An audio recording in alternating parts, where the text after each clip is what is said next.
আজি আমি ৰামদূত বেচৰকাৰী সংস্থাৰ উদ্যোগত আজি শ্ৰী শ্ৰী কৃষ্ণৰ ৰাসযাত্ৰা উদযাপন কৰিবলৈ লৈছিলোঁ আৰু তাৰে আজি প্ৰথম দিনৰ প্ৰথম কাৰ্যসূচী আমাৰ বৃক্ষৰোপণ কাৰ্যসূচী আছিলে। বৃক্ষৰোপণ কাৰ্যসূচী ইতিমধ্যে সুকলমে সম্পন্ন হৈছে।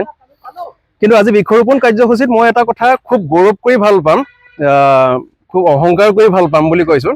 এনেকুৱা ধৰণৰ যে বৃক্ষৰোপণ কাৰ্যসূচীত আমাৰ মাজত আছে কেন্দ্ৰীয় সমিতিৰ পৰিৱেশ সুৰক্ষা সমিতিৰ সভাপতি ঋতুৰাজ বৰুৱাদেৱ।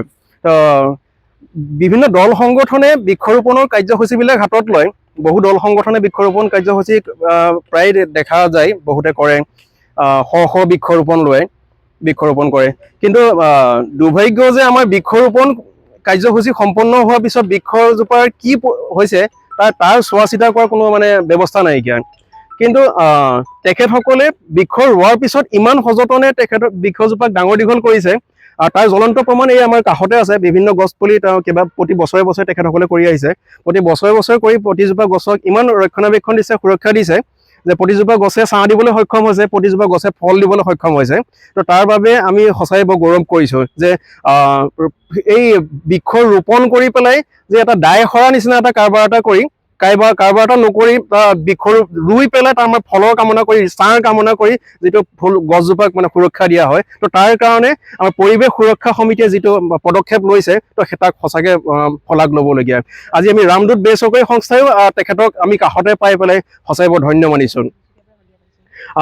তাতোকৈ ডাঙৰ কথা যে আমাৰ শদিয়াত আমাৰ প্ৰথমবাৰৰ কাৰণে আমি ৰাস উদযাপন কৰিবলৈ লৈছোঁ।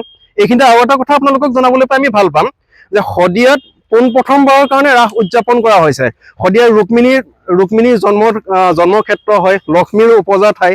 লক্ষ্মীৰ উপজা ঠাইতে লক্ষ্মীক আমাৰ অৱহেলিত অনাদিত হোৱাৰ নিচিনা হয়। লক্ষ্মীৰ কোনো চিনচাপ নাইকিয়া, কোনো ঐতিহ্য নাইকিয়া নিচিনা হৈছে।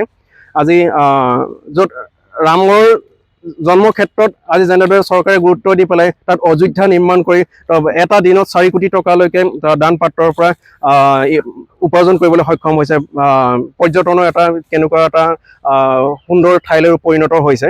কিন্তু আমাৰ শদিয়াখনত চৰকাৰে কিয় ইমান অৱহেলিত অনাদিত হৈছে, মই এই কথাটো বুজা নাই।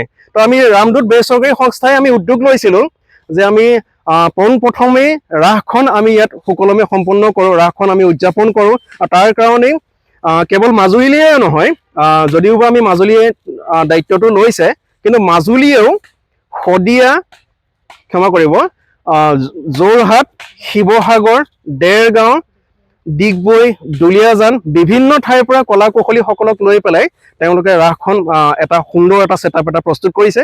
আৰু সেই ৰাসখন পোনপ্ৰথমেই আজি শদিয়াত প্ৰায় 5000 বছৰৰ পিছত শ্ৰীকৃষ্ণৰ জন্ম গ'লেই, তো তাৰ কোনো অনুষ্ঠান প্ৰতিষ্ঠান নহ'লে ইয়াত এটা শাক্তপন্থীহে এটা পৰিভৰটো বেছিকৈ দেখা পোৱা যায়।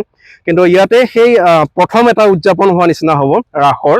তো গতিকে এই অনুষ্ঠানটোৰ পৰা আমি চৰকাৰক এইটোৱে বাৰ্তা দিব খুজিছোঁ যে চৰকাৰে অকণমান গুৰুত্ব দিয়ক, অৱহেলিত অনাদিত নকৰি সকলোৱে লক্ষ্মী পূজা কৰে, লক্ষ্মীক উপাসনা কৰে, কিন্তু সেই লক্ষ্মী উপাসনাৰ লক্ষ্মীৰ জন্মক্ষেত্ৰখনক অকণমান গুৰুত্ব দিয়ক। গতিকে এয়াই আমাৰ ৰামদূত বেচৰকাৰী সংস্থাৰ এটা পোনপটীয়া বাৰ্তা। ধন্যবাদ।